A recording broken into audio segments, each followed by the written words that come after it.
Qozog'iston boy davlatmi? Qozog'iston Markaziy Osiyoda hududiy jihatdan eng kattasi hisoblanadi. Butun dunyo bo'yicha 9-o'rinda turadi. O'zbekiston, Qirg'iziston, Tojikiston, Turkmaniston hududlarini birgalikda qo'shganingizda ana o'shani 2 ga ko'paytirasiz, keyingina Qozog'iston hududiga teng keladi.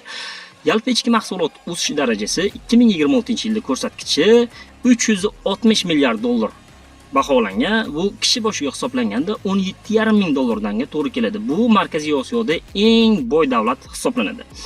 Hozirgi kunda Qosim-Jo'mart To'qayev prezident hisoblanib, u siyosiy maydonda juda ham o'rni katta, aqlli, naqd 6 ta tilda so'zlasha oladi. O'zbekiston bilan savdo aylanmasi 5 milliarddan ziyod bo'lib, hozirgi kunda O'zbekiston bilan eng yaqin do'st hamkor, iqtisodiy, harbiy, siyosiy jihatdan strategik hamkor do'st hisoblanadi. Ming afsuski, Qozog'iston xalqini aholisining o'sish darajasi juda ham past ko'rsatkich bilan 2023-yilda 20 millionga yetgan bo'lsa, hozirgi kunda prognoz ko'rsatkichi 20 million 600 ming kishini tashkil etmoqda. Shaxsan menga Qozog'istonni tabiati juda ham yoqadi.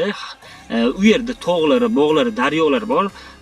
Hattoki Qozog'iston aholisining ko'pi Qozog'iston tabiatini hali ko'rib ulgurmagan. Chunki Qozog'iston davlati juda ham katta.